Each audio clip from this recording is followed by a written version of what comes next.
إن الحمد لله نحمده ونستعينه ونستغفره ونعوذ بالله من شرور أنفسنا ومن سيئات أعمالنا من يهده الله فلا مضل له ومن يضلل فلا هادي له وأشهد أن لا إله إلا الله وحده لا شريك له وأشهد أن محمدا عبده ورسوله أما بعد. On remercie Allah subhanahu wa ta'ala pour ses biens, ses grâces, tout ce qu'il nous accorde. Et on lui demande de déverser ses grâces et ses bénédictions sur le prophète Mohammed sallallahu alayhi wa sallam, sa famille, ses compagnons. Pardon, et tous ceux qui les ont suivis jusqu'au jour de la rétribution. Alors nous sommes toujours dans notre programme qui est Al-Aqidatul Wasitiyya du Cheikh al-Islam Ibn Taymiyyah. Alors avant de commencer, j'aimerais d'abord revenir sur certains points. Le cours précédent, on a parlé de la parole des Asha'ira concernant Sifatus Sama', c'est-à-dire l'attribut de lui. Et on a dit que ils disent, c'est-à-dire les Asha'ira, ils disent tout ce qu'on entend maintenant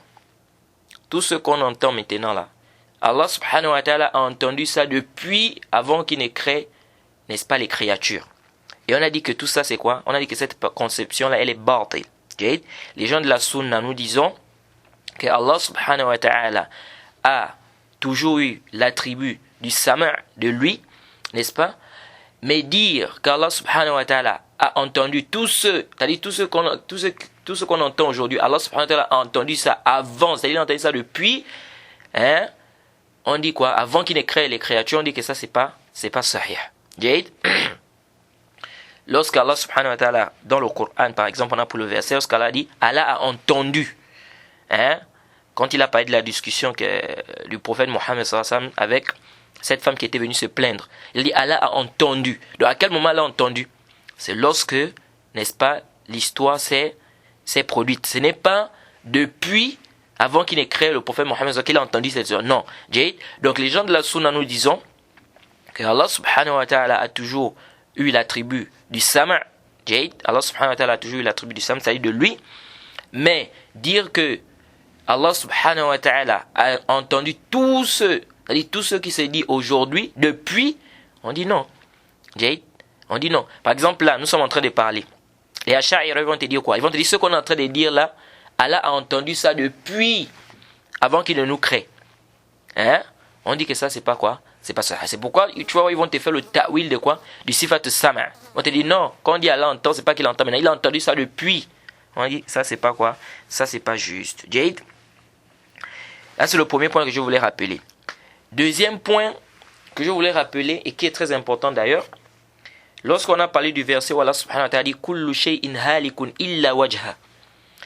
Tout doit périr sauf son visage.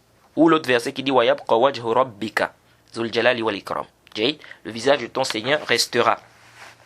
On a dit que ce verset-là, ou ces deux versets-là, nous parlent de l'attribut du visage.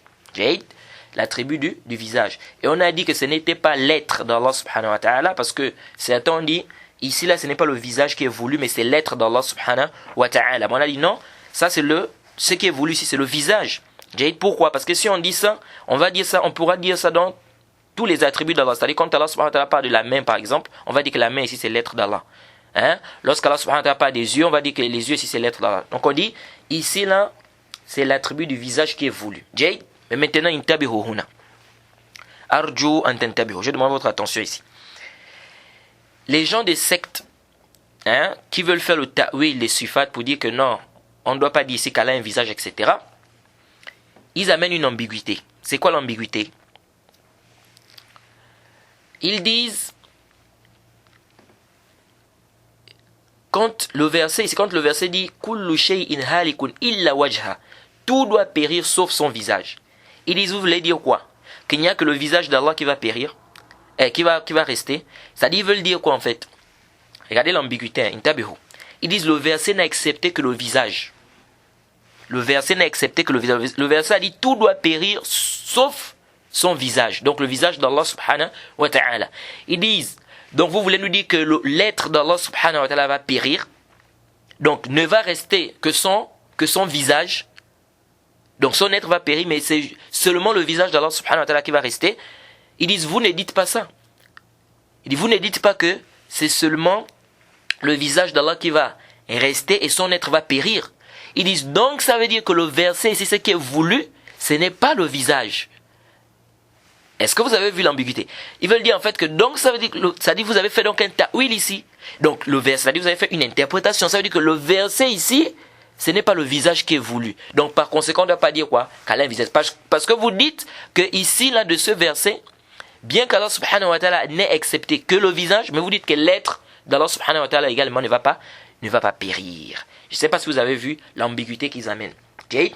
Et ça cause des problèmes à beaucoup de gens. Vous allez voir beaucoup des étudiants, beaucoup de personnes, ils vont venir par rapport à ce verset. Ils vont venir concernant ce verset, restera le visage de ton Seigneur, ou bien toute chose doit périr, sauf son visage. Ils vont venir, ils vont être embêtés. Mais comment ça, le visage? Donc ça veut dire quoi? Que l'être d'Allah subhanahu wa ta'ala va périr. On dit kalamun batil wa arju an tantabihu. Et là, je demande votre attention, parce que ça, c'est l'ignorance des paroles des Arabes. Pour vous faire comprendre cela,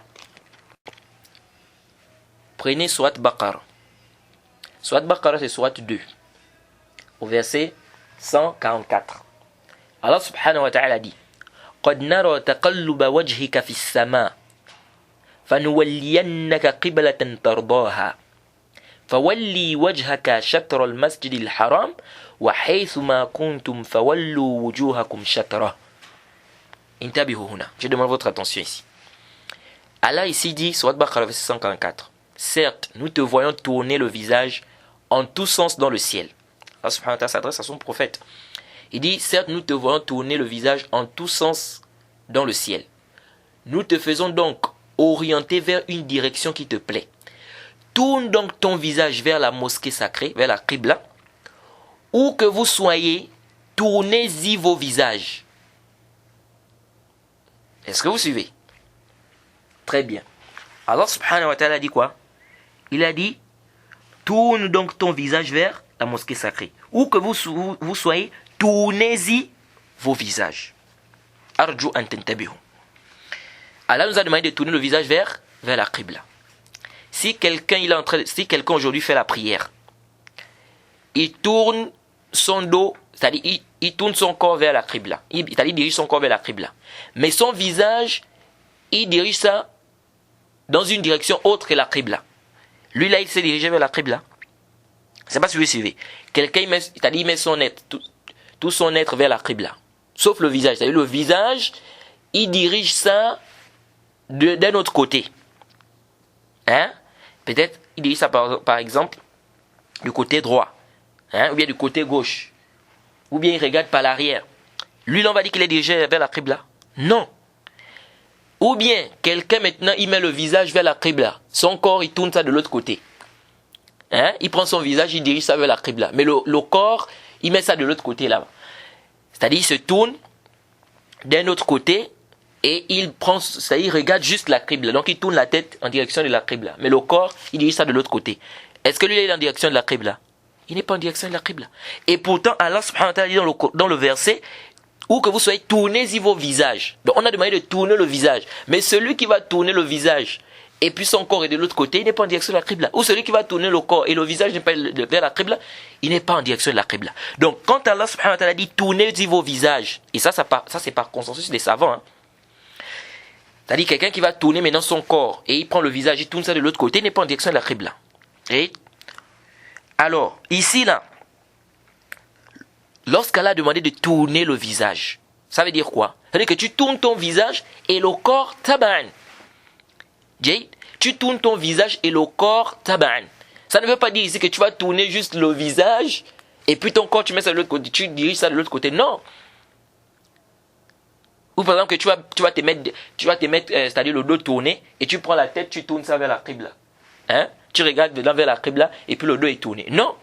On a dit tourner le visage. Ça veut dire quoi ici? Ça veut dire, tu tournes ton visage vers la Qibla, tu diriges ton visage vers la Qibla, taba'an, de suite aussi ton corps. Donc ici, là, quand Allah subhanahu wa ta'ala dit de tourner le visage, ce n'est pas seulement ton visage qui va être tourné, c'est-à-dire qu'il doit être dirigé vers la Qibla et le corps, non. Est-ce que vous voyez un peu? Donc ici, là, lorsque les Arabes prononcent en disant que dirige ton visage, etc., le corps taba'an. Le corps suit. Lorsque Allah subhanahu wa ta'ala dit que ne va rester, tout doit périr sauf son visage, l'être d'Allah taba'an, c'est-à-dire Zatullah taba'an. Évidemment que l'être d'Allah subhanahu wa ta'ala également ne va pas périr, c'est-à-dire va demeurer. Donc on ne doit pas comprendre de ce verset quand Allah subhanahu wa ta'ala a dit ici que tout doit périr sauf son visage. On ne doit pas comprendre par là que l'être d'Allah va périr, et ça c'est même du kufr, et que c'est le visage d'Allah subhanahu wa ta'ala qui va rester. Non. Ici là, oui, ce verset parle du visage. Quand on a dit ici que tout doit périr sauf son visage, réellement ça parle du visage en tant qu'attribut d'Allah subhanahu wa ta'ala. Mais l'être d'Allah taba'an, c'est-à-dire l'être d'Allah suit également. Donc ça c'est une ambiguïté que certaines personnes apportent qui est complètement batil, parce qu'ils viennent avec cet attribut, ils viennent avec cette ambiguïté là pour dire en fait que le verset ici ne parle pas du visage, ça parle, on doit faire le ta'wil, parce qu'ici on ne peut pas concevoir qu'Allah subhanahu wa ta'ala c'est juste son visage, n'est-ce pas, qu'il ne va pas être détruit, mais et que son être va être détruit. Tout ça c'est quoi? Kalamun batil wa saqit wa la yasih. Donc ici là on dit ce verset parle de l'attribut du visage, et également on affirme que l'être d'Allah subhanahu wa ta'ala ne sera pas détruit. Ça c'est plus que clair, et ça on n'a même pas besoin de faire un débat sur ça. Alors le Cheikh al-Islam continue, il dit ceci: wa qawluhu ta'ala wa qawluhu ar-rahmanu 'ala al-'arshi istawa. Il dit le tout miséricordieux s'est élevé sur son trône. Et istawa, c'est-à-dire irtafa'a, il s'est élevé. C'est pas comme on traduit dans les livres là, il s'est établi. Il s'est établi, on sait pas qu'est-ce qu'il dit, il s'est établi. Non, la bonne traduction c'est quoi? Il s'est élevé, n'est-ce pas, sur son trône, comme ça a été expliqué par plusieurs tabi'in. Il dit fi sab' mawadi'. Dans cet endroit, Allah subhanahu wa ta'ala a parlé de quoi? De son élévation qui s'est élevé sur son trône, ou sur le trône. Il dit fi surat al-A'raf, surat 7. قوله إن ربكم الله الذي خلق السماوات والأرض في 6 أيام ثم استوى على العرش. C'est surat al-A'raf au verset 45 et 54. Elle a dit: certes ton Seigneur c'est Allah, celui qui a créé les cieux et la terre en 6 jours, puis il s'est élevé sur son trône. وقال في سورة يونس عليه السلام. Et il dit, Allah subhanahu wa ta'ala dit dans surat Yunus: إن ربكم الله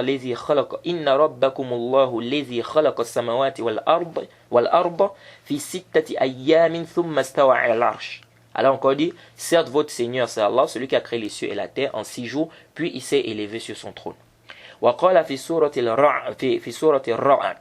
Il a dit dans surat 13, surat le tonnerre: الله الذي رفع السماوات بغير عمد ترونها ثم استوى على العرش. Que Allah subhanahu wa ta'ala est celui qui a élevé les cieux sans piliers, n'est-ce pas, visible, puis il s'est élevé sur son trône. Il a dit dans surat Taha, c'est surat 20: Ar-Rahmanu 'ala al-'arshi istawa. Le tout miséricordieux s'est élevé sur son trône. Il dit waqala fi surat al-Furqan. Il a dit dans surat Furqan, je crois que c'est surat 25. Thumma istawa 'ala al-'arsh. Au verset 59. Puis il s'est élevé sur son trône. Waqala fi surat Alif Lam Mim Sajda. Il dit, Allah subhanahu wa ta'ala dit surat Sajda donc au verset 4: Allahu allazi khalaqa as-samawati wal arda wa ma baynahuma fi 6 ayyamin thumma istawa 'ala al-'arsh. Il dit, Allah est celui qui a créé les cieux et la terre et ce qui est entre les cieux et la terre en 6 jours, puis s'était élevé sur son trône. Et il dit ensuite, waqala fi surat al-Hadid, Allah dit dans surat Hadid, surat le fer: Huwa allazi khalaqa as-samawati wal arda fi 6 ayyamin thumma istawa 'ala al-'arsh. Il est celui qui a créé les cieux et la terre en 6 jours, puis il s'est élevé sur son trône. Aussi, il s'est élevé sur le trône. Alors ici, le cheikh a apporté tous ces versets-là pour nous parler de quoi? Pour nous parler de l'attribut de l'istiwa, l'élévation. Que Allah subhanahu wa ta'ala, il s'est élevé sur son trône. Et ici, le trône, il fait partie des attributs d'Allah subhanahu wa ta'ala. Le trône fait partie des attributs d'Allah subhanahu wa ta'ala. C'est une pardon, qu'est-ce que j'ai dit même? Le trône fait partie des créatures d'Allah subhanahu wa ta'ala. Jade. Le trône fait partie des attributs, des créatures d'Allah subhanahu wa ta'ala. Le trône, c'était un lapsus. Le trône fait partie des créatures, je voulais plutôt dire, le trône fait partie des créatures d'Allah subhanahu wa ta'ala. Jade. Et c'est pas comme beaucoup ont dit, parmi les gens des sectes, ils ont dit que le trône, c'est la royauté. Ils disent que le trône, c'est la royauté. On dit, ça c'est une parole qui est nulle et qui contredit même le ijma' des savants de la langue arabe. Et ça contredit également les salafs. Okay? Allah subhanahu wa ta'ala dans le hadith sahih, il a dit quoi? Et le prophète Mohammed sallallahu alayhi wa sallam dans le hadith authentique, il a dit wa kana arshu ala al-ma fi sahih muslim. Et son trône était sur l'eau. On va dire quoi? Que c'est la royauté d'Allah subhanahu wa ta'ala qui était sur l'eau. Et dans le Coran, il dit wa yahmila arsha rabbika yawma idhin thamaniya. Transportera le trône de ton Seigneur ce jour-là 8 anges. Donc on dit quoi? Les anges transportent le trône, la royauté d'Allah? Non. Donc ici l'on dit le arsh, c'est quoi? C'est une créature parmi les créatures d'Allah subhanahu wa ta'ala. Le arsh, c'est une créature parmi les créatures d'Allah subhanahu wa ta'ala. Et Allah subhanahu wa ta'ala s'est élevé sur son trône. Donc l'istiwa, ça fait partie des attributs d'Allah. L'istiwa fait partie des attributs d'Allah subhanahu wa ta'ala. Donc Allah s'est élevé sur son trône. Et l'élévation d'Allah subhanahu wa ta'ala sur son trône, l'élévation à l'istiwa, c'est un attribut d'action. C'est un attribut d'action. Contrairement à al-ulu. Al-ulu, quelle est la différence entre al-ulu et puis al-istiwa? Al-ulu, c'est un attribut d'essence. C'est un attribut d'essence. C'est-à-dire Allah subhanahu wa ta'ala, il est élevé, il est au-dessus de toutes ses créatures. Par contre, l'istiwa, c'est un attribut d'action. C'est-à-dire qu'Allah subhanahu wa ta'ala, après avoir créé les cieux et la terre, il s'est élevé sur son trône. À quel moment Allah subhanahu wa ta'ala s'est élevé sur son trône? Après avoir créé les cieux et la terre. Comme c'est venu dans plusieurs versets ici, qu'il a créé les cieux et la terre, puis il s'est élevé sur son trône. Plusieurs personnes parmi les gens des sectes, ils disent que istiwa ici, c'est pas ce qui est voulu. Ce qui est voulu par istiwa, c'est quoi? C'est istaoula. C'est-à-dire il s'est emparé. Mais ça aussi, c'est quoi? C'est batil. Et ça, d'abord, premièrement, ça contredit le ijma' des salafs, le consensus des salafs. Deuxièmement, ce n'est pas prouvé dans la langue arabe que istawa, ça veut dire istaoula. Quant à le verre dans lequel ils se sont appuyés, parce qu'ils se sont appuyés sur un verre pour prouver ça. Ce verre-là, même d'abord, il y a des problèmes d'abord au niveau de quoi? Au niveau de son authenticité. Donc ça, c'est pas correct. C'est pas correct. Là, il y a ça. Il n'est pas correct de dire quoi? Que istawa, si ça veut dire istaoula, il s'est emparé. Et il s'est emparé, là, d'abord, il discutait d'abord avec qui? Pour s'emparer. Donc ça, c'est une parole qui est quoi? Qui est complètement batil. Donc ici, istawa, quand on dit thumma istawa, c'est-à-dire que Allah subhanahu wa ta'ala il s'est élevé. Il s'est élevé sur son trône. Alors là, le trône, comme on a dit, fait partie des créatures d'Allah subhanahu wa ta'ala. Le trône fait partie des créatures d'Allah subhanahu wa ta'ala.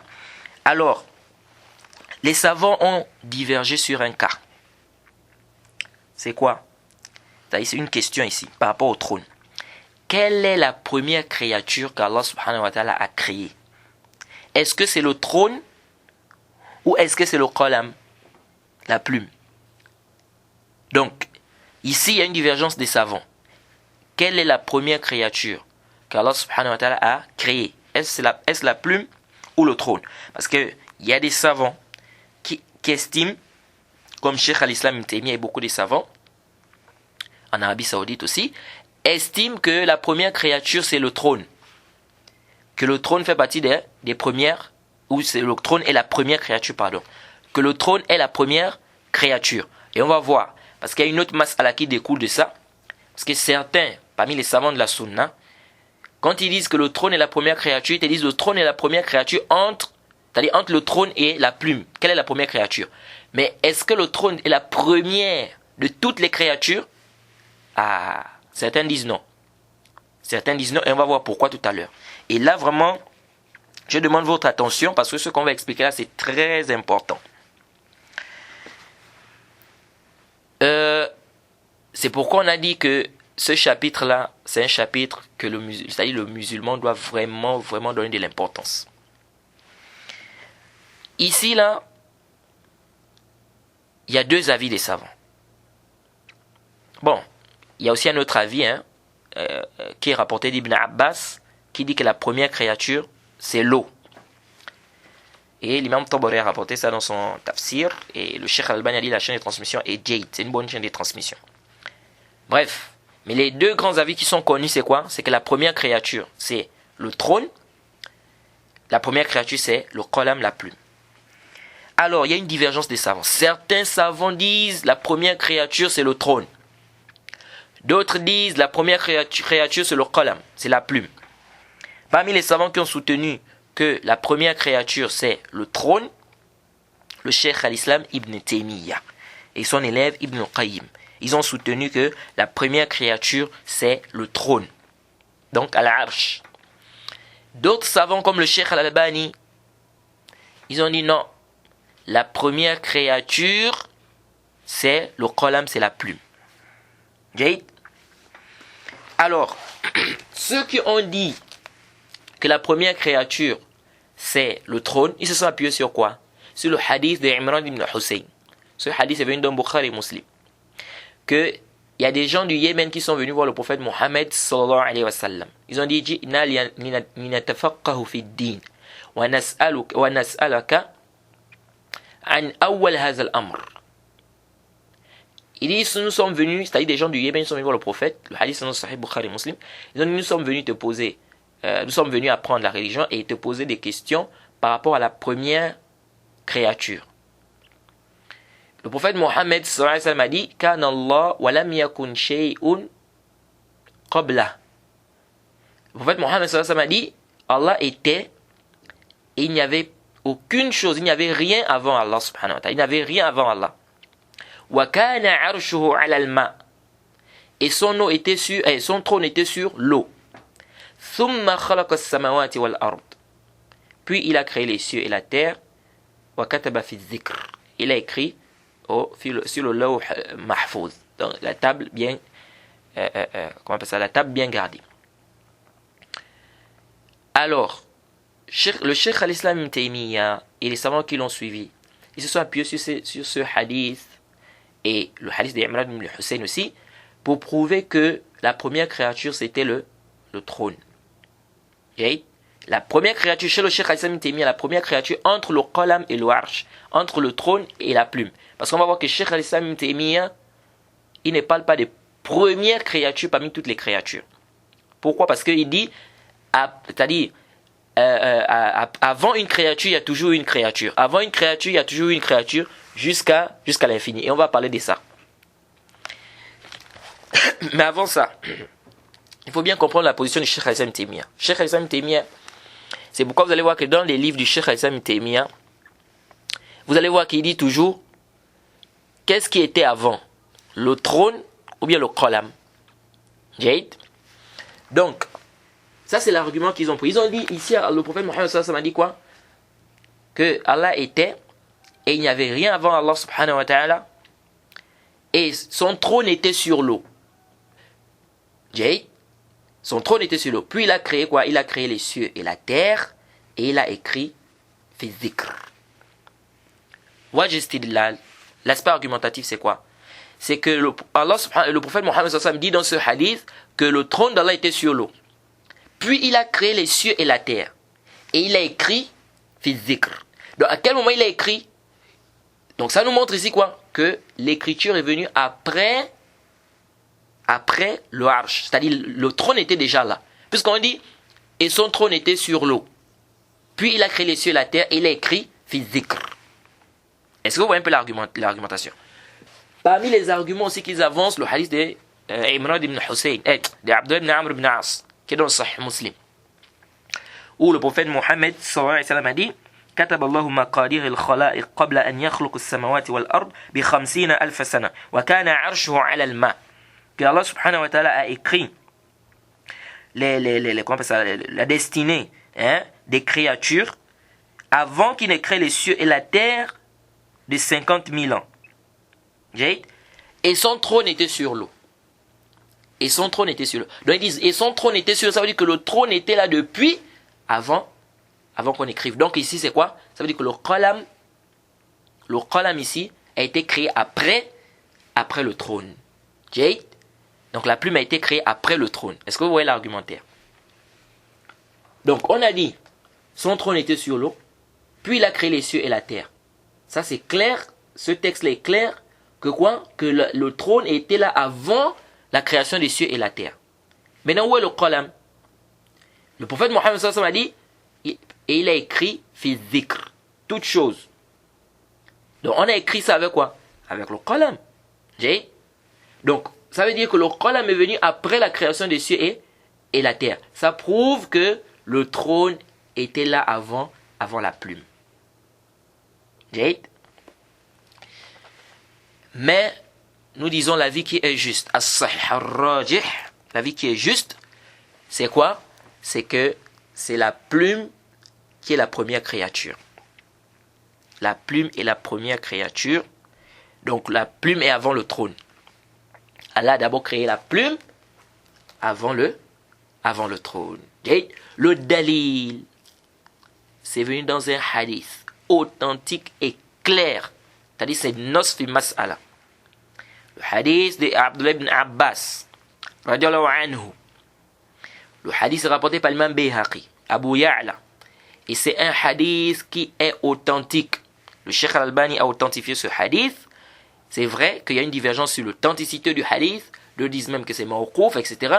Mais le hadith, il est authentique. Il a plusieurs shawahid. Et pour ceux qui veulent vérifier l'authenticité de ce hadith, ils peuvent retourner dans les livres du Cheikh Al-Albani. Le Cheikh Al-Albani a détaillé l'authenticité de ce hadith. Et il a même dit que ce hadith, c'est un rad, c'est-à-dire c'est un texte qui est clair, qui prouve que la première créature, c'était la plume. Donc la plume a été créée avant le trône.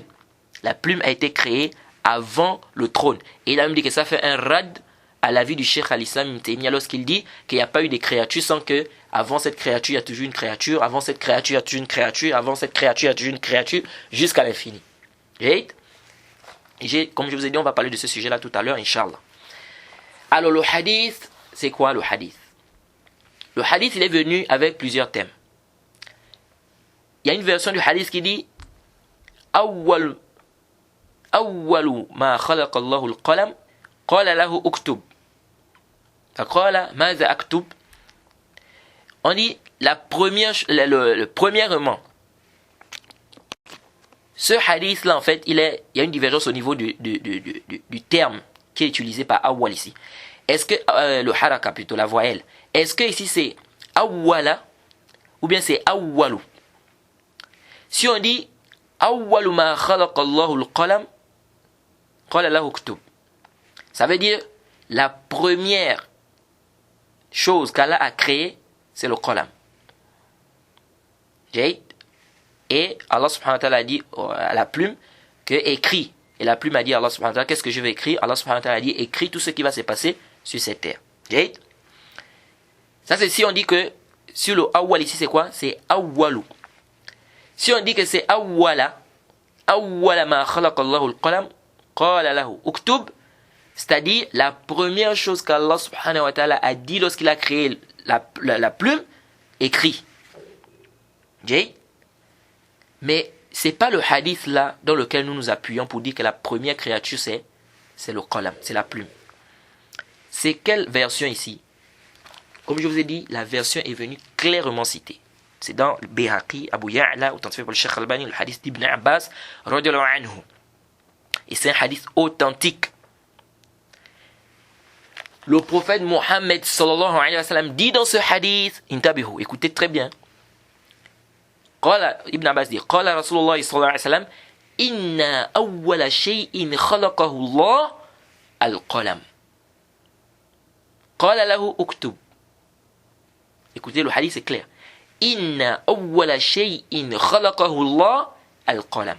Ça c'est le texte ici, il est clair, la yahtamil. Que le prophète Mohammed sallallahu alayhi wa sallam dit, certes la première chose qu'Allah a créée, c'est la plume. C'est la plume. Il lui a dit écris. Et la plume de dire qu'est-ce que je vais écrire au Allah, et Allah de dire écrit tout ce qui va se passer dans ce monde. Donc le hadith est clair. La première chose qu'Allah a créée, c'est la plume. Jay? Ce hadith est clair. Mais le problème ici, c'est que le hadith est venu avec plusieurs termes. Jay? Ce qui a fait que certains ont pris la version qui dit la première chose qu'Allah a eu à dire lorsqu'il a créé la plume, c'est quoi? Écrit. Jay? Mais ici, nous disons que ce hadith, la version qu'on vient de citer là, ça, des mutaba'at, des shawahid, et ça a été authentifié par plusieurs savants. Jade. C'est pourquoi le Cheikh al-Islam Ibn Taymiyyah, lui n'a pas quoi? Il n'a pas travaillé avec quoi? Avec la version là. Parce que la version là est claire et ça vient quoi? Ça vient annuler son avis. Parce que la version dit la première chose qu'Allah a créée. Donc il n'y a pas de tahmil, là il n'y a pas d'hypothèse ici. C'est plus que clair. La première chose. Le Cheikh al-Islam Ibn Taymiyyah, il a plutôt, n'est-ce pas, travailler avec la version qui dit inna awwala ma khalaqahu Allah ou awwal ma khalaqahu Allah awwal ma khalaqa Allah al-qalam. Et cette version là yahtamil, c'est-à-dire est-ce que ici c'est le fatha qui est sur le lam ou bien c'est le dhamma qui est sur le lam? Yahtamil. C'est pourquoi le Cheikh Hassan Taymiyyah il dit cette version là, comment comprendre cette version là? Cette version là ne veut pas dire ici que la première chose qu'Allah a créée c'est la plume. Il dit plutôt que ça veut dire ici la première chose qu'Allah a eu à dire. Lorsqu'il a créé la plume, c'est écrit. Mais pas que la première créature, bien la première chose qu'Allah a créée, c'était la plume. Est-ce que vous voyez un peu l'istile là? Mais nous disons, nous c'est même pas le hadith là. Nous on a la version qui est authentique et claire dans Bayhaqi Abu Ya'la et authentifiée par le Cheikh Albani et beaucoup de savants. Quoi? Que la première créature, c'est Al-Qalam, c'est-à-dire la plume. Maintenant, comment répliquer à l'argument de ceux-là qui ont dit que la première créature c'est le trône, en s'appuyant sur le hadith où le prophète Mohammed sallallahu alayhi wa sallam a dit que Allah subhanahu wa ta'ala, c'est-à-dire Allah était et il n'y avait rien avant lui, et qu'Allah subhanahu wa ta'ala il a créé les cieux et la terre, puis il a créé les cieux, son trône était sur l'eau, puis il a créé les cieux et la terre, et il a écrit le zikr, fi zikr. Donc ils ont pris ça pour dire quoi? Pour dire que le trône existait avant le Coran. Parce qu'on a dit après, il est que le zikr. On dit ça, c'est sale. C'est facile. La réfutation à cela est très facile. Kif. C'est venu dans le Sahih Muslim. Le hadith de Abdullah ibn Amr ibn As. Radiallahu anhu. قال رسول الله صلى الله عليه وسلم إن الله قدر مقادير الخلائق قبل أن يخلق السماوات والأرض ب50,000 سنة. وَكَانَ عَرْشُهُ عَلَى الْمَاءِ. Le prophète Mohammed dans ce hadith dit certes Allah a prédestiné le destin ou bien écrit le destin des créatures avant qu'il ne crée les cieux et la terre de 50,000 ans. Et son trône était sur l'eau. Qu'est-ce que ça veut dire ça? Dans la première version, lorsqu'on a dit et il a écrit fi zikr, toute chose, quelqu'un peut comprendre dans cette version qu'Allah subhanahu wa ta'ala a écrit après la création des cieux et de la terre. Et pourtant c'est pas ça. Parce que le hadith a dit que Allah était, il n'y avait rien avant Allah subhanahu wa ta'ala. Son trône était sur l'eau. Puis il a créé les cieux et la terre et il a écrit fi zikr. Toute chose. Il a écrit dans le zikr toute chose. Donc on peut comprendre ici qu'il a écrit donc après la création des cieux et la terre. Mais ça c'est pas vrai. Qu'est-ce qui prouve que c'est pas vrai? Le hadith là de Abdullah ibn Amr ibn As qui est dans le Sahih Muslim. C'est un hadith qui est plus que clair qui nous montre quoi? Que Allah subhanahu wa ta'ala a écrit avant la création des cieux et la terre. Pourquoi? Parce que ici on te dit bien qu'Allah subhanahu wa ta'ala a écrit le destin des créatures avant qu'il ne crée les cieux et la terre de 50,000 ans. Et son trône était sur l'eau. Donc ça veut dire que l'écriture est venue, l'écriture du destin ou de tout ce qui va se passer sur cette terre-là, c'est venu après, c'est-à-dire tout ce qui va se passer dans le monde, c'est venu après la création, et c'est venu avant la création des cieux et de la terre de combien d'années? De 50,000 ans. Donc ça veut dire que l'écriture était avant la création des cieux et la terre. Donc de ce premier hadith, dans lequel ils se sont appuyés, on ne peut pas comprendre de ce hadith que l'écriture c'était après les cieux et la terre. Parce qu'on a dit puis il a créé les cieux et la terre, wa kataba fi zikr. Puis il a écrit fi zikr.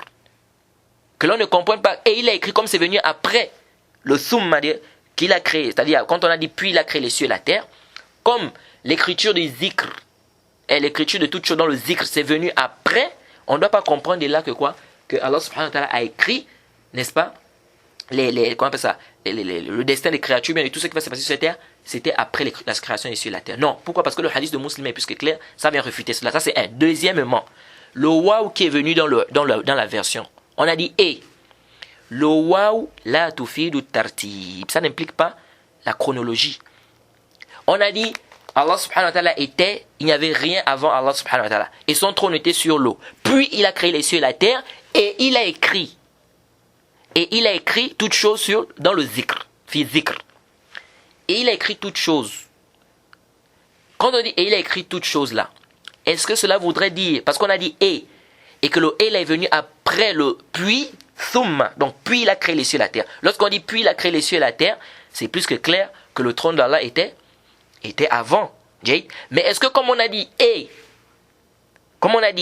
il a écrit toutes choses, fi zikr, on comprend de là aussi que l'écriture est venue après la création des cieux et la terre. On dit non. Le hadith de Muslim a prouvé le contraire de ça. Ça c'est un. Et deuxièmement, le et n'implique pas la chronologie. Quand on dit et, la conjonction de coordination et, ça n'implique pas la chronologie. Si je dis, et je crois qu'on a même déjà parlé de ça dans le Sharh de Duror, de l'imam Shawkani, quand on a fait le chapitre des ablutions. Lorsqu'on a parlé, est-ce que c'est la chronologie, respecter la chronologie dans les ablutions, c'est obligatoire ou pas? C'est une condition, oui ou non? On a parlé de ça. Lorsqu'on dit et, la conjonction de coordination et n'implique pas la chronologie. Si je dis Mohammed et Ibrahim sont rentrés dans la mosquée. Mohammed et Ibrahim sont rentrés dans la mosquée. Est-ce que quand je dis Mohammed et Ibrahim sont rentrés dans la mosquée, ça veut dire que c'est d'abord Mohammed qui est rentré, ensuite Ibrahim? Non, c'est pas nécessaire. C'est-à-dire, il se peut que ça soit d'abord Ibrahim qui soit rentré, ensuite Mohammed. Donc quand je dis Mohammed et Ibrahim, c'est pas parce que j'ai commencé par Mohammed que ça veut dire que c'est d'abord Mohammed qui est rentré, ensuite c'est Ibrahim. Non. Ici, quand je dis Mohammed et Ibrahim sont rentrés, c'est-à-dire que les deux sont rentrés dans la mosquée. Mais maintenant, qui est rentré avant? Le et là n'implique pas que c'est d'abord Mohammed qui est rentré, ensuite Ibrahim, parce que j'ai d'abord cité Mohammed. Non. Il a pris ses chaussures et sa clé et son livre. Est-ce que ça veut dire qu'il a d'abord pris les chaussures, ensuite la clé, ensuite le livre? Non. Il se peut qu'il ait d'abord pris les chaussures, il se peut qu'il ait d'abord pris même la clé, ou bien il se peut qu'il ait d'abord pris les chaussures avant, ou bien il se peut même qu'il ait d'abord commencé par prendre le livre. Donc quand je dis Mohammed et Ibrahim sont rentrés, je veux simplement dire qu'ils sont rentrés, c'est-à-dire les deux sont rentrés dans la mosquée. Mais maintenant, qui est rentré? Mohammed et Ibrahim sont rentrés dans la mosquée. Je veux simplement dire que les deux sont rentrés dans la mosquée, mais qui est rentré avant l'autre? Ça c'est pas clair ici. Et ici ne prouve pas nécessairement que c'est d'abord Mohammed qui est rentré, ensuite Ibrahim, parce que j'ai d'abord cité Mohammed avant. Jade. Par contre, si je dis puis, si j'utilise puis, là ça montre la chronologie. Jade. Si je dis Mohammed est rentré dans la mosquée puis Ibrahim, ah là c'est clair.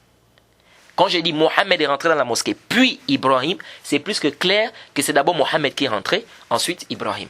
Jade. Mais quand je dis Mohammed et Ibrahim sont rentrés, ça ne prouve pas la chronologie ici. Jade. Donc ici là le et n'implique pas la chronologie. La conjonction de coordination et ça ne nous montre pas la chronologie. Donc c'est pas parce qu'on a dit puis il a créé les cieux et la terre et il a écrit fi zikr. Le et là ne veut pas dire que c'est une chronologie. Donc, il a d'abord créé les cieux et la terre, ensuite il a écrit. Non. Et ce qui vient faire le rad de ça, c'est quoi? C'est le hadith même de Abdullah ibn Amr ibn As, qu'on a cité tout à l'heure. On dit qu'on a quoi? Allah subhanahu wa ta'ala a écrit le destin des créatures, tout ce qui va se passer sur cette terre, avant de créer les cieux et la terre de 50 000 ans.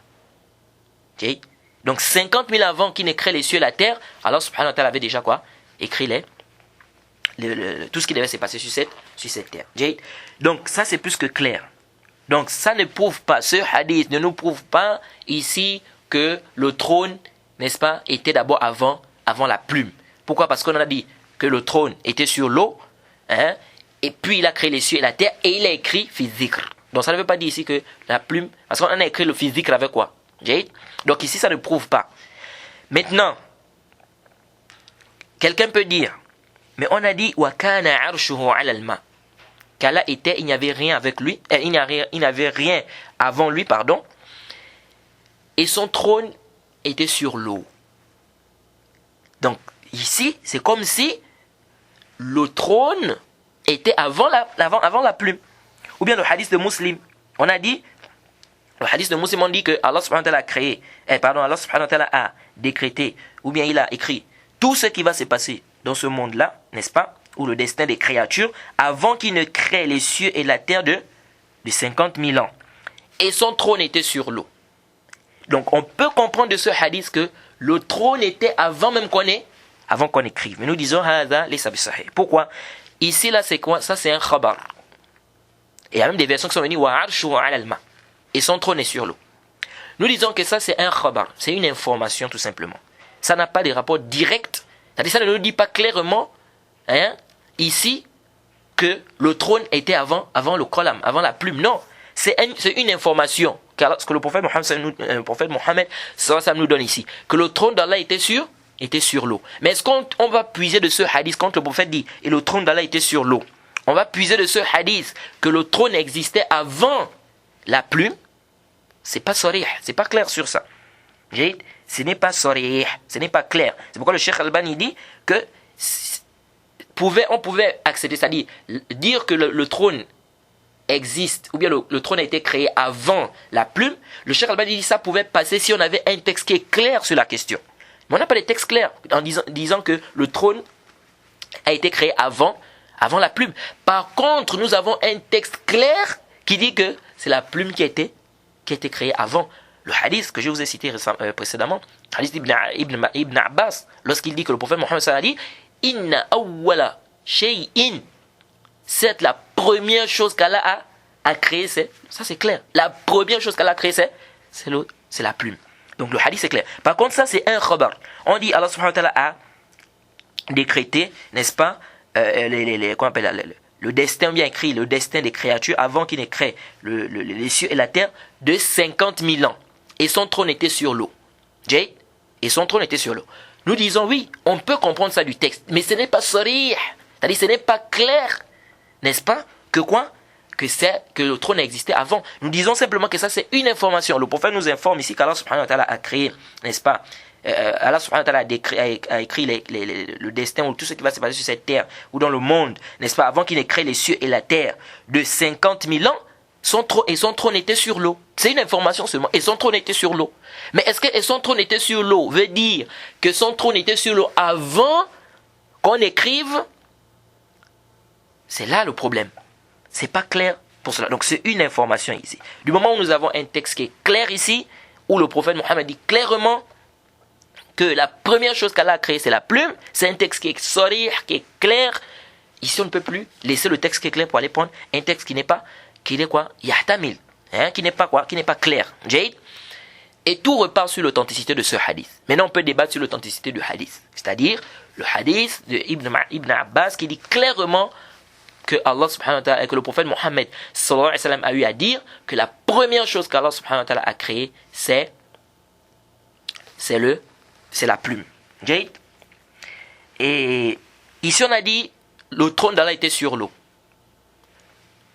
Quelle est cette eau là? L'eau là c'est une eau qu'Allah subhanahu wa ta'ala a créée. C'est une eau qu'Allah subhanahu wa ta'ala a créée. On a dit le trône d'Allah était sur l'eau.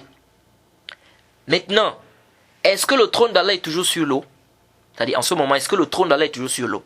Il y a une légère divergence entre les savants sur cette question, mais l'avis qui est juste, c'est que le trône d'Allah est toujours sur l'eau.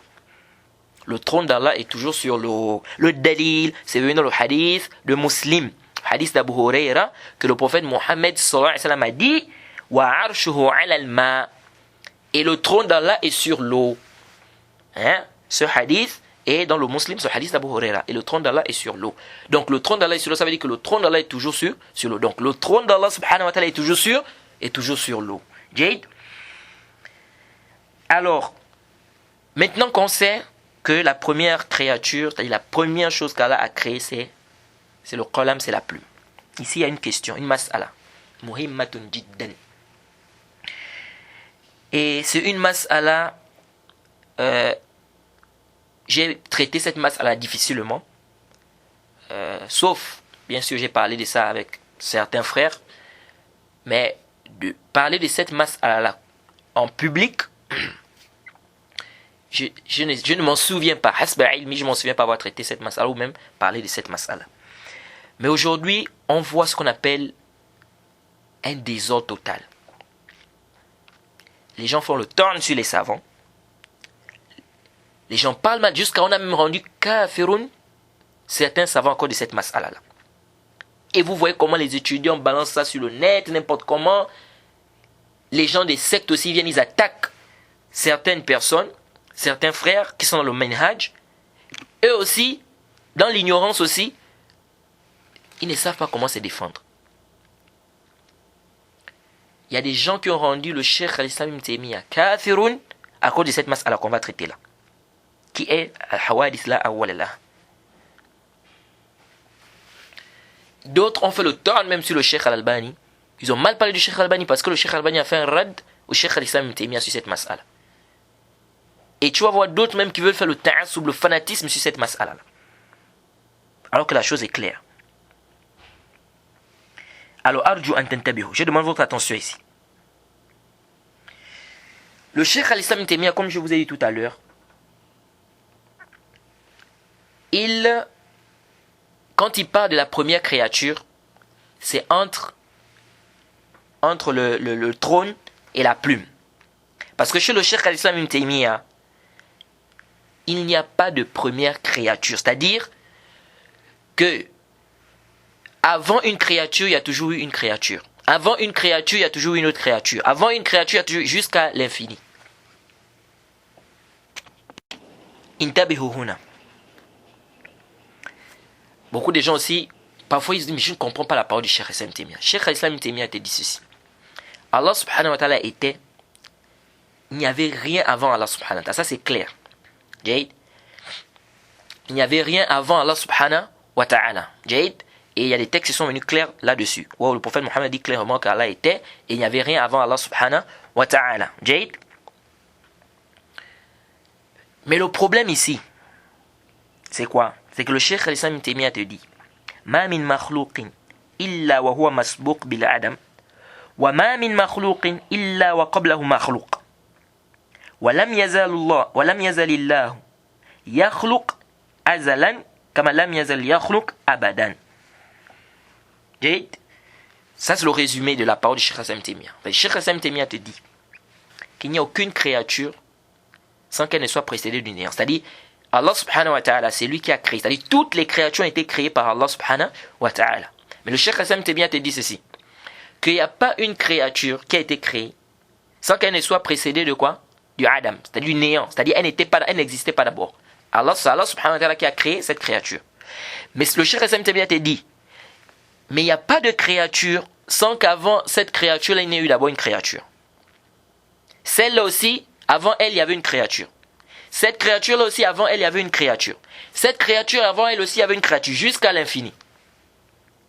Est-ce que vous suivez? Pourquoi? Le Cheikh al-Islam ibn Taymiyyah dit, Allah subhanahu wa ta'ala, on appelle Allah subhanahu wa ta'ala le créateur, al-Khaliq. Allah subhanahu wa ta'ala est le créateur. Alors, s'il est le créateur, ça veut dire qu'il n'a cessé de créer. Lam yazal yakhluq. Ça veut dire qu'il n'a cessé de créer, parce qu'il est créateur. Parce que si on l'appelle créateur, c'est parce qu'il crée. Mais comment on va appeler créateur alors qu'il ne crée pas? Est-ce que vous voyez?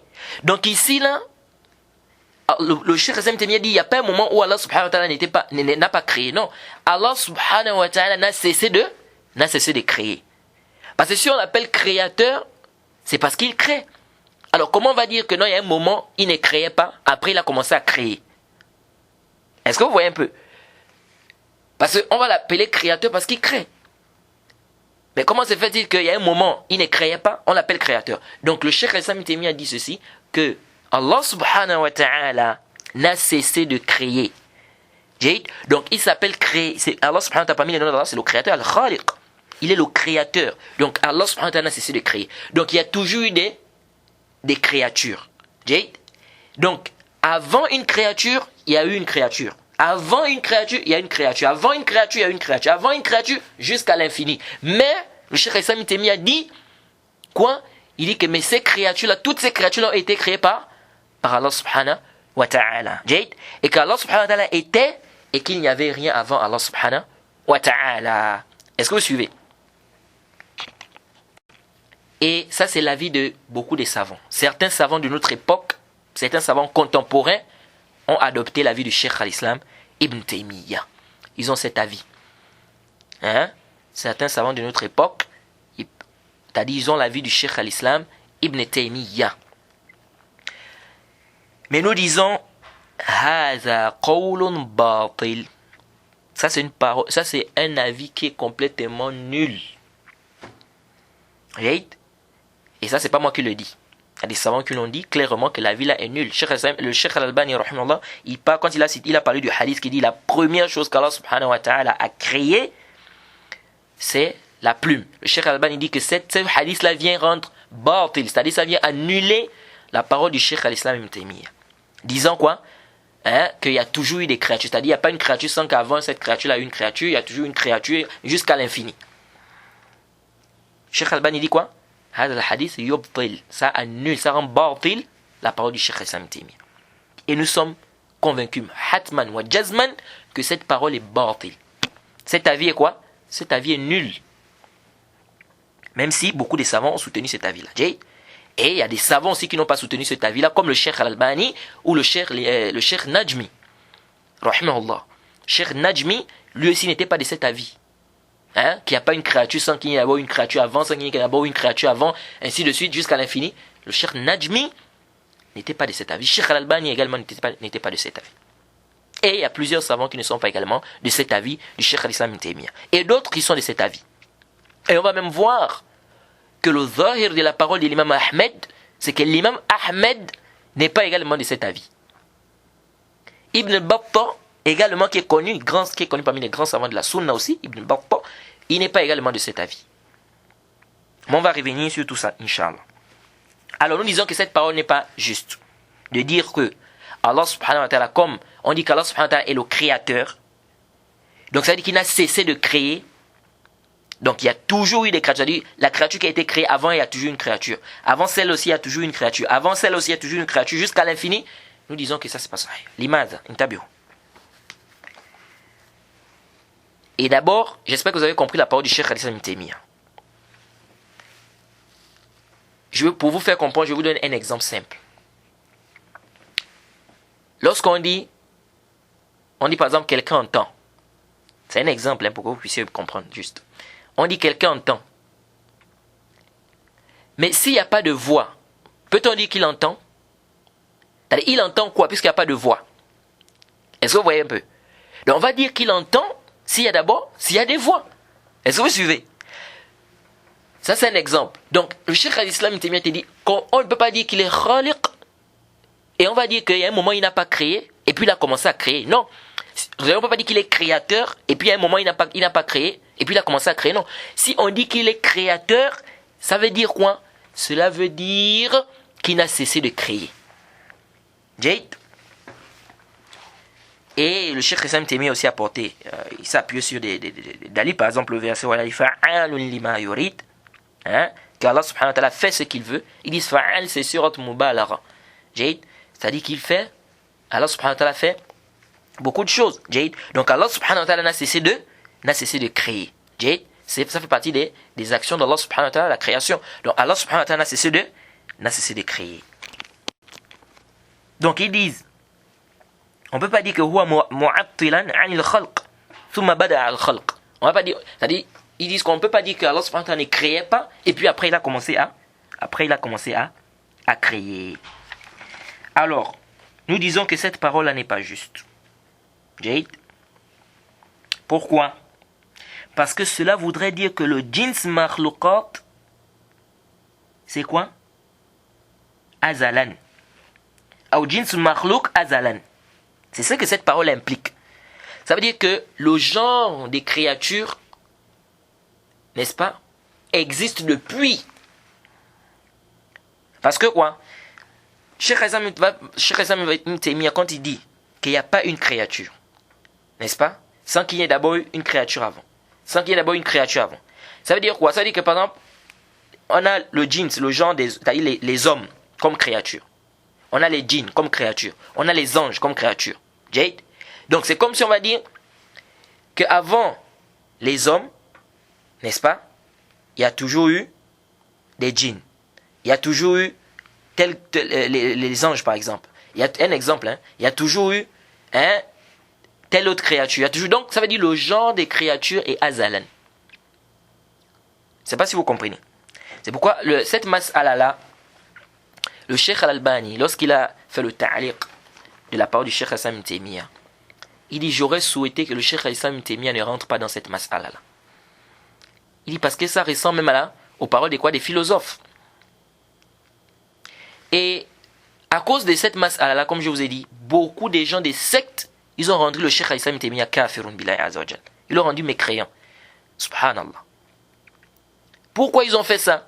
Parce qu'ils ont dit quoi? Ils se sont dit que le Cheikh Islam ibn Taymiyyah, il est en train de parler du qidam al-alam. C'est-à-dire, le Cheikh Islam ibn Taymiyyah, il veut dire ici que c'est comme s'il est en train de dire que le monde a toujours existé avec Allah subhanahu wa ta'ala. Le monde n'a pas été créé. Ou les créatures en fait n'ont pas été créées. Or, c'est pas ce que le Cheikh Islam ibn Taymiyyah a dit. Le Cheikh Islam ibn Taymiyyah n'a pas dit que les créatures n'ont pas été créées. Il dit que toutes les créatures ont été créées par Allah subhanahu wa ta'ala. Donc, eux, ils ont compris de cet avis du Cheikh Islam ibn Taymiyyah que avant une créature, il y a toujours une créature, n'est-ce pas? Avant cette créature, il y a toujours une créature. Avant cette créature, il y a toujours une créature. Ils ont compris de là que ça veut dire que donc, tu veux dire que finalement, les créatures ont existé avec Allah, n'est-ce pas? Et finalement, c'est pas Allah qui les a créées. Mais ça, c'est pas ce que le Cheikh Islam ibn Taymiyyah a dit. Ça, c'est complètement bordel. Maintenant, ici, là, nous disons que cette parole-là, elle n'est pas correcte. Cheikh Islam ibn Taymiyyah, il se désavoue de cette parole. C'est-à-dire de cette parole-là, soi-disant que Allah subhanahu wa ta'ala, c'est pas Allah subhanahu wa ta'ala qui a créé les créatures. Le Cheikh Islam ibn Taymiyyah ne dit pas ça. Il se désavoue de ça. Alors, ici, nous disons que cette parole du Cheikh Islam ibn Taymiyyah n'est pas juste. D'abord, parce que quand on lit dans les koutoub des salafs, beaucoup de gens m'ont dit, même le Cheikh Islam ibn Taymiyyah, il dit que ça, c'est l'avis des salafs. Mais quand on lit dans les koutoub des salafs, quand les salafs parlent de cette mas'ala, vous allez voir, ils parlent de awal makhlouq, la première créature. Est-ce que c'est le trône ou bien c'est le qalam? Ils parlent de la première créature. Ils n'ont pas spécifié ça en disant que la première créature entre le qalam et le trône seulement. Non. Vous allez voir dans plusieurs livres, dans le livre des salafs, lorsqu'ils parlent de cette mas'ala, on dit quelle est la première créature. Entre quoi? Ils parlent de quoi? Du trône et quoi? Et du qalam. Donc ils disent quelle est la première créature? Awal makhlouq. Parfois vous voyez même des titres. Alors venir restreindre ça en disant que ici là quand les salafs parlaient de ça, c'était juste quelle est la première créature entre le trône et la plume, mais c'est pas quelle est la première créature de toutes les créatures. Nous avons haza fihi nazar. Jayid.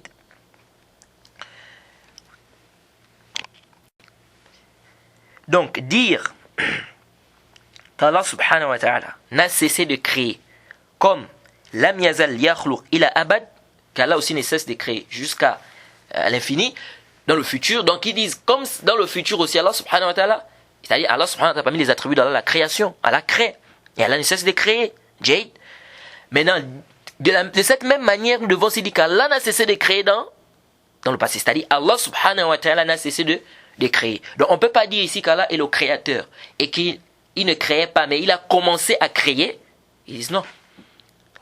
Ils disent quoi? Non. Jade. Alors, nous disons que cette parole n'est pas juste tout simplement parce que si on prend ça, ça veut dire que le norm makhlouqat, le jins makhlouqat et comment on appelle ça, existe. C'est-à-dire que, comment dirais-je, jins makhlouqat, ils sont azalan. C'est ce que cette parole implique. C'est-à-dire que le genre des créatures existe depuis. Jade.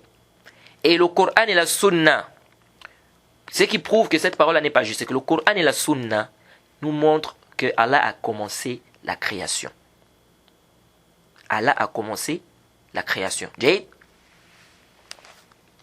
Et nous disons ceci. C'est comme Allah subhanahu wa ta'ala dit wasiru fil ard fanzuru kayfa bada al khalq. Et parcourez la terre, surat 29. Et parcourez la terre, 19 à 20. Et parcourez la terre. Et voyez, c'est-à-dire parcourez la terre et voyez comment il a commencé la création. Et dans le verset 19, Allah dit, ne voit-il pas comment Allah commence la création, puis la refait? Cela est facile pour Allah. Donc Allah a commencé la création.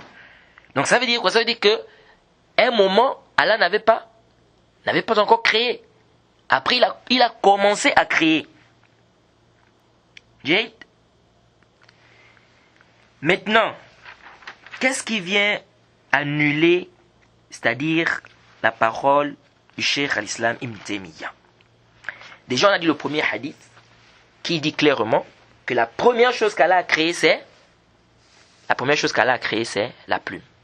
Donc, inna awwala shay'in khalaqahu Allah al-qalam. La première chose qu'Allah a créée, c'est la plume. Alors, si on dit que la première chose qu'Allah a créée, c'est la plume, ça veut dire quoi? Ça veut dire qu'Allah a commencé à créer.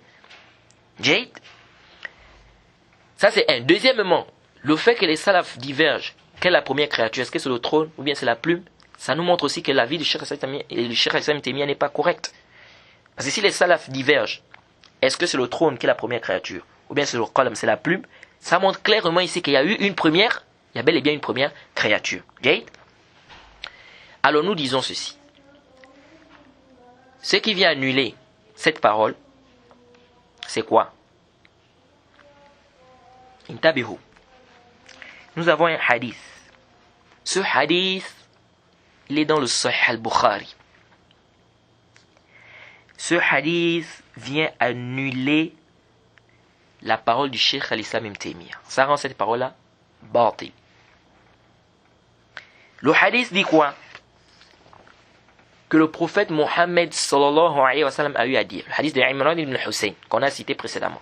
Qui est dans ce hadith est venu dans le Bukhari Muslim avec plusieurs termes. C'est venu dans le Sahih al-Bukhari. Que le prophète Mohammed sallallahu alayhi wa sallam a dit. Dans le hadith de Imran ibn Hussein. Kana Allahu wa lam yakun shay'un ghayruh. Jade. Que Allah était et il n'y avait rien en dehors d'Allah. Allah était et il n'y avait rien en dehors d'Allah.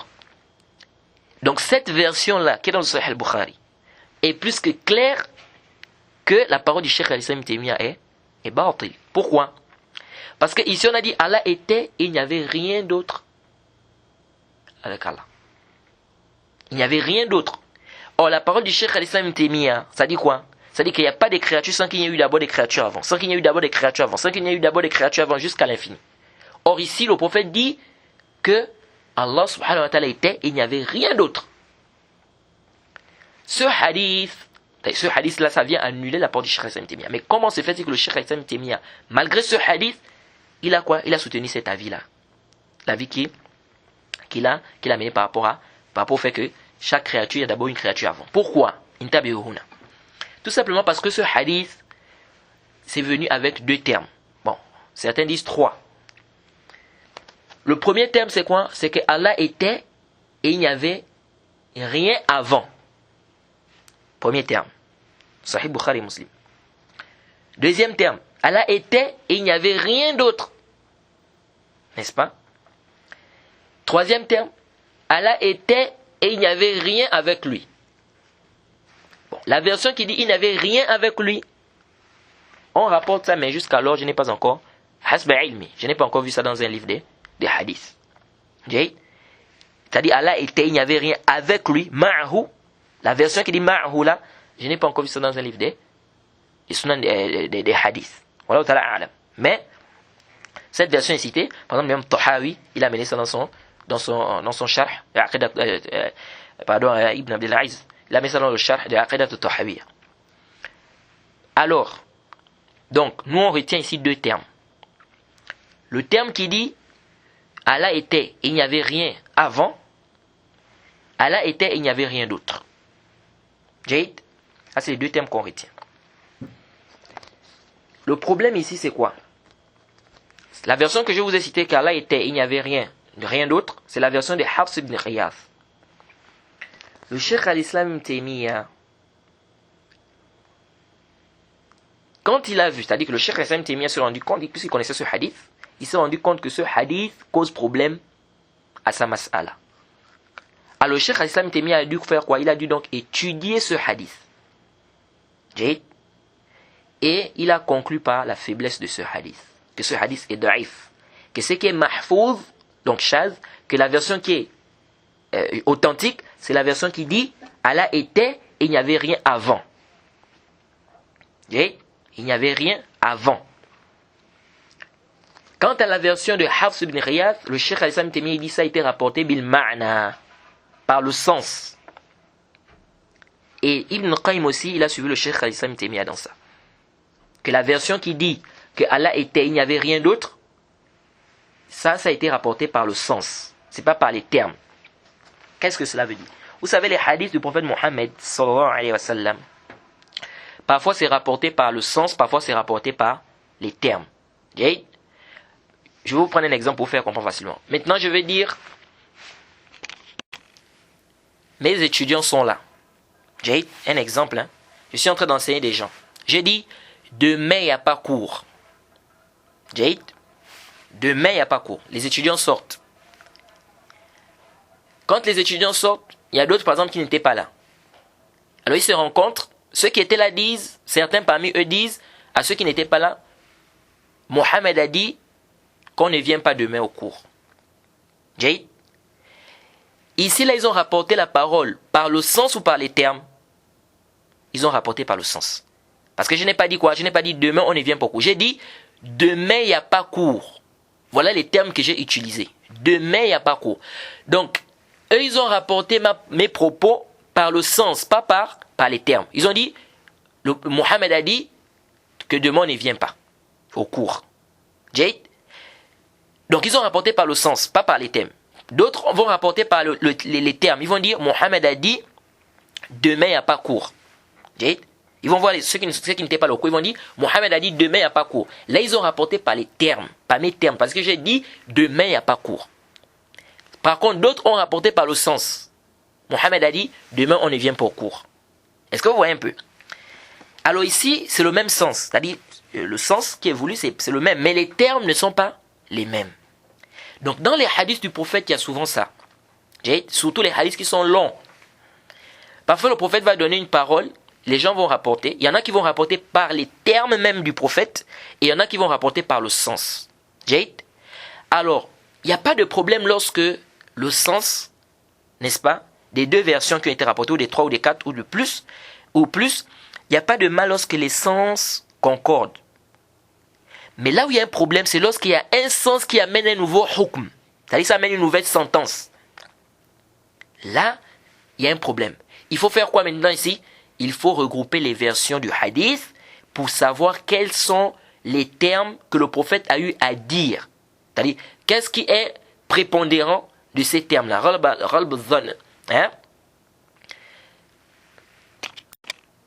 C'est-à-dire, qu'est-ce qui est prépondérant ici? Quels sont les termes que le prophète a eu à utiliser? Et c'est ça que le Cheikh al-Islam Taymiyyah a eu à faire. Parce qu'il y a eu trois termes. Premier terme, que Allah était et il n'y avait rien avant lui. Allah était, deuxième terme, Allah était et il n'y avait rien d'autre. Troisième terme, Allah était et il n'y avait rien, il n'y avait aucune chose avec lui. Alors, ces trois termes. Bon, Cheikh al-Islam Taymiyyah, ou bien certains, vous allez écouter certaines personnes qui vont vous dire que la version qui est correcte, c'est quelle version? C'est la version qui dit il n'y avait rien avant Allah subhanahu wa ta'ala. Il y a d'autres qui disent même que non, les trois versions sont venues dans Bukhari, mais ça c'est pas vrai. Hein? C'est pas vrai. La version qui dit il n'y avait rien avec Allah, il n'y avait aucune chose avec Allah, ça c'est pas dans Bukhari. Les versions qui sont dans Bukhari, c'est les deux autres versions. Il n'y avait rien d'autre. Allah était, il n'y avait rien d'autre. Allah était, il n'y avait rien avant. Le Cheikh al-Islam Taymiyyah, il a fait quoi? Il a dit la version qui est authentique, c'est Allah était et il n'y avait rien avant Allah subhanahu wa ta'ala. Quant à la version qui dit il n'y avait rien avec Allah, il n'y avait rien d'autre, cette version n'est pas authentique. Et cette version-là, si on dit qu'elle est authentique, ça vient carrément annuler l'avis du Cheikh al-Islam Taymiyyah qui dit qu'il n'y a pas de créatures sans qu'il y ait eu d'abord des créatures, sans qu'il y ait eu d'abord des créatures, sans qu'il y ait eu d'abord des créatures. Sans qu'il y ait eu d'abord des créatures. Parce que le hadith, la version dit il n'y avait rien d'autre. Alors, pourquoi le Cheikh al-Islam Taymiyyah a fait précéder cette version? Cheikh al-Islam Taymiyyah dit le prophète, quand il a parlé de ce hadith, c'était le même majlis, la même assise. Parce que c'est le hadith d'Imran ibn Hussein. Donc, ça veut dire que le prophète n'a pas pu dire tous les trois termes.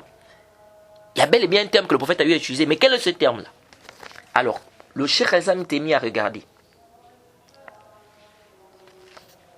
il a vu que c'est venu dans le Sahih Muslim que le prophète Mohammed sallallahu alayhi wa sallam, parmi les doigts que le prophète faisait, il disait quoi? Antal awwalu wa laysa qablaka shay. Tu es le premier. Alors le prophète faisait ce doigt, il disait à Allah subhanahu wa ta'ala, tu es le premier et il n'y a rien avant toi. Tu es le dernier, il n'y a rien après toi.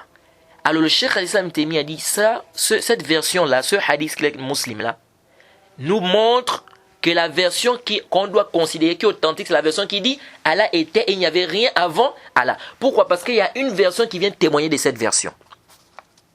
C'est la version de Muslim où le prophète Mohammed dit tu es le premier. Le prophète dit quoi? Tu es le premier et il n'y avait rien avant toi. Donc le Cheikh Hassan Tebia dit que ça veut dire que le prophète, puisque cette version-là est en conformité avec l'autre version, ça veut dire de toutes les versions, la version qu'on doit prendre en considération, c'est la version qui dit et il n'y avait rien avant Allah subhanahu wa ta'ala. Parce que ça a un témoin. Par contre, les autres versions n'ont pas des versions qui viennent témoigner. C'est-à-dire on n'a pas de dalil qui viennent pour témoigner de la version qui dit Allah était et il n'y avait rien d'autre. Ou la version qui dit Allah était, il n'y avait rien avec Allah subhanahu wa ta'ala. Il n'y a pas un dalil qui vient renforcer ça. Par contre, on a un autre hadith qui est dans le Muslim qui vient renforcer la version qui dit Allah était et il n'y avait rien avant. Et beaucoup de savants ont été d'accord avec le Cheikh Islam Taymiyyah sur non seulement l'i'tiqad, c'est-à-dire la croyance selon laquelle il n'y a pas de créatures sans qu'il y ait d'abord eu des créatures avant, ou bien des créatures avant, ou bien des créatures avant jusqu'à l'infini.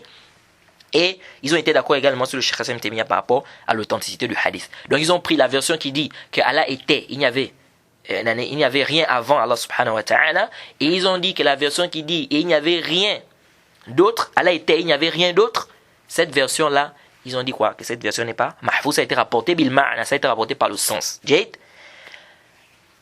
Alors, quelle est l'avis qui est juste de ces termes? Qu'est-ce que le prophète a eu à prononcer? Est-ce que le prophète a eu à dire qu'il n'y avait rien avant? Ou est-ce que le prophète a eu à dire qu'Allah était et il n'y avait rien d'autre? Ou est-ce que le prophète a dit qu'il n'y avait rien avec Allah subhanahu wa ta'ala? Déjà la version qui dit ma'ahu, ça là on a déjà dit, on enlève ça. Quelle est donc la version qui est authentique? Alors on va s'arrêter ici et on va revenir au cours prochain. Nous allons revenir sur cette mas'ala et on va voir quelle est l'avis qui est juste de ces versions parmi les versions du hadith. Donc ça va être ici, on demande qu'Allah nous facilite. Subhanaka Allahumma bihamdik, ashhadu an la ilaha illa anta astaghfiruka wa atubu ilayk.